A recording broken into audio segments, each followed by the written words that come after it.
The Apple Watch Ultra is the first redesign since the original Series 0.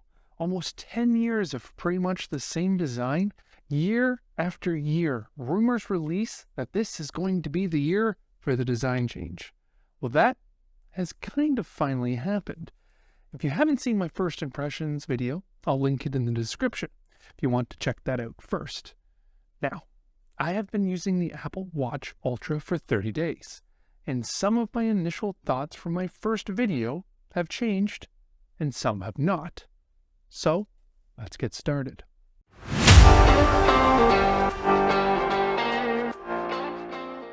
First, if you are new to the channel, my name is Evan. Welcome to the channel. If you like Apple products, smart home tech, and tech inside the content creation world, then you have come to the right place.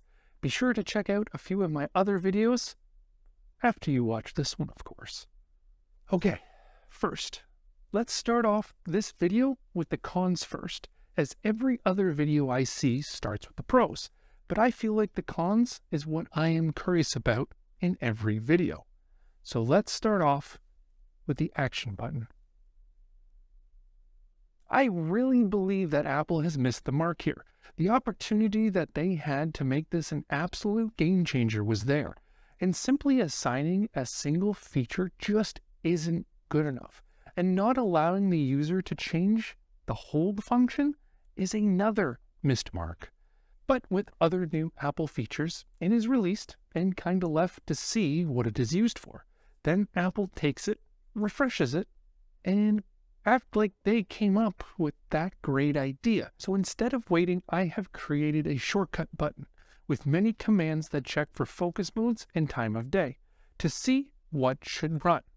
If it is early in the morning during my regular commute, then voice memos will launch. If it is during my normal work hours, then I have a timer that starts. If it is late at night after 9, then the flashlight will launch, and I can maneuver throughout my house without stepping on any stray toys or my cat laying on my stairs. Another con I have is the design. Apple Watches have been the square type of design forever, and I do wish with the bigger design they found a way to make the watch more round, as the side buttons do get pressed quite a bit with either orientation that I am wearing the watch. When I lean on the table or any surface, the buttons will get pushed into my hand, and shortly after that, the panic alarm will start blaring. I do appreciate the little extra protection that they have added on the side of the watch, but I just wish they could have spaced them out just a bit. For the fix, I wear the watch a little higher on my wrist, so that when I do put my hands flat on the table, this no longer happens. Just when I wear a long sleeve or a dress shirt, it is a little harder to peek at notifications and check the time. Number 3 on the con list is sleeping with the Ultra. Now, I was able to wear the watch during the day and was used to the bigger size rather quickly. I usually do like big watches, and I usually wore them before switching to the Apple Watch. But when sleeping, I had quite the trouble to find a comfortable spot to wear the watch, as I am a side sleeper, so normally I have one hand under the pillow. So that led me to always wearing the watch on an opposite hand that wasn't under the pillow. But by morning, I always felt like the watch was either too loose or too tight. And I don't think it was the band that was the problem. I just think that the size of the watch caused me to wear it at an uncomfortable spot. So after sleeping with the Ultra for a few nights and finding it quite uncomfortable, I went back to my Series 5 and gave that one a test for a night. And I found that I actually liked it much, much better. So I was unable to sleep while wearing the Ultra, and I found that it was very uncomfortable and sometimes even made my hand numb waking up in the morning, which isn't very good. And of course with the Ultra, the elephant in the room is the price. With this watch, there is only one model, and that is the titanium GPS plus cellular model. I do think that normal users that just want the battery bump could have benefited from the addition of a GPS-only model. But I understand that Apple was specifically aiming this watch for the extreme outdoors type of person, and if they did make a normal edition of the watch, that it would be less appealing. But the watch is $800, And that is steep for the average user when considering a new Mac Mini is $700. That is less for a fully fledged computer than a watch on your wrist. And I know, I understand that there are watches out there that cost thousands, tens of thousands of dollars.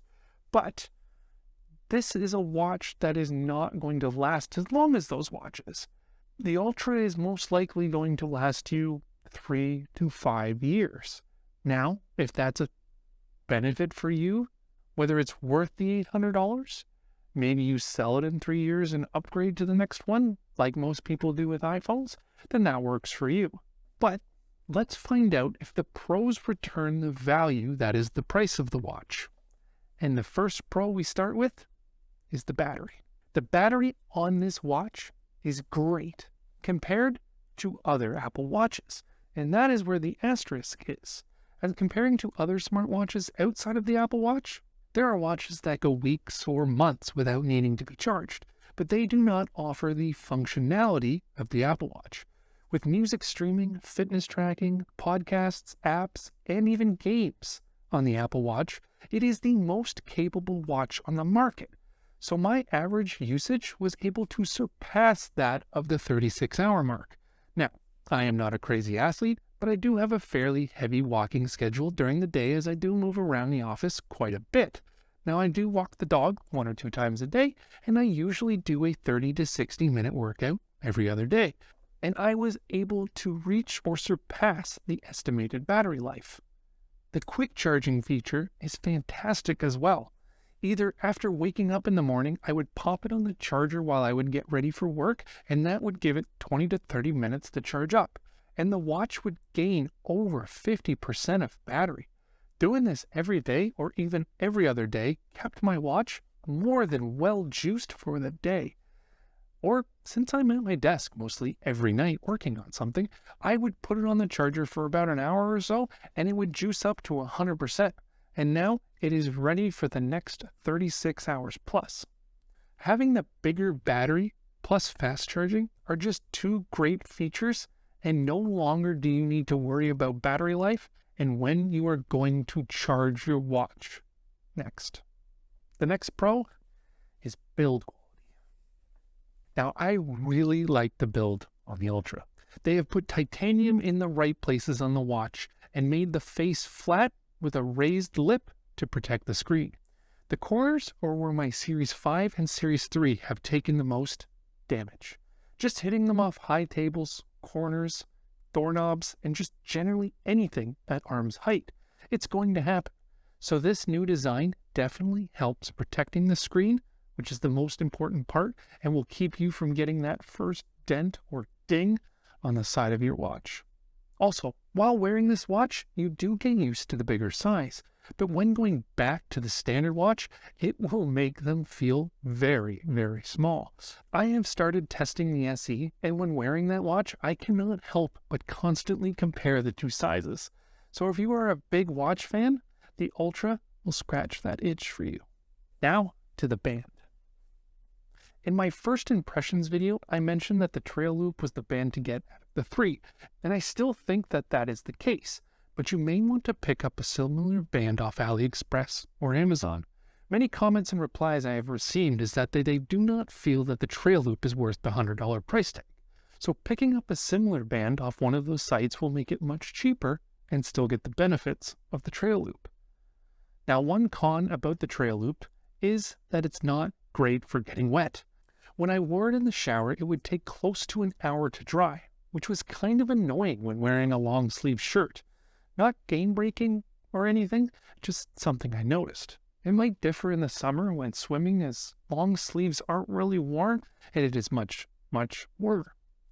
Something new I did find that I like about the Trail Loop is the ability to wear the watch much higher on the wrist.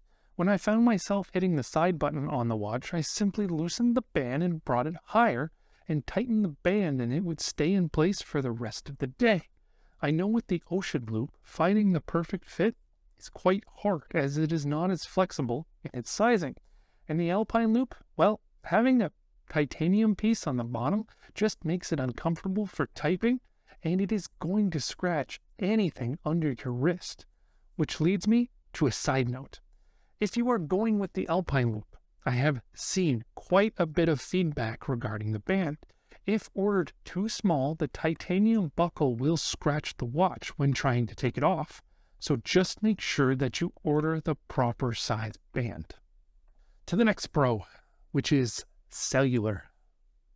With the bigger screen on the Ultra, using this watch without your phone is a breeze. I found myself willing to leave the house without my phone multiple times, as I knew I was still able to make calls and receive messages on my watch.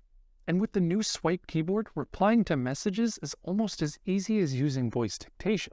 If you are at work or unable to talk, this is finally available and something that I have wanted since first buying my Series 3. Also, the speaker on this watch is great. It does get a little bit louder than the other watches. That is not including the siren that is included on the watch.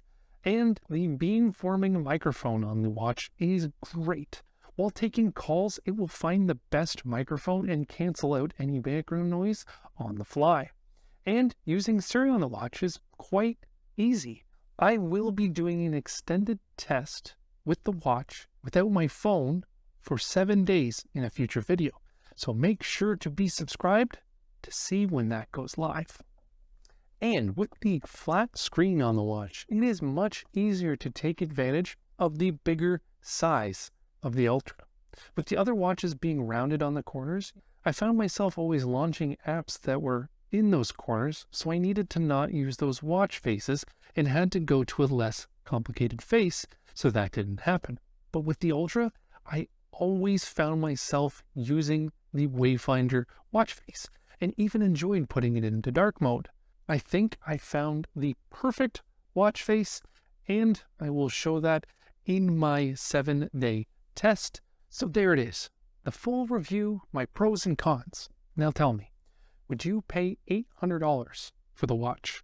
Now with everything that I explained, let me know in the comments why or why not, and what you would rather go with. Thank you for watching. Leave a like if you enjoyed, subscribe if you're new, and I will see you next week.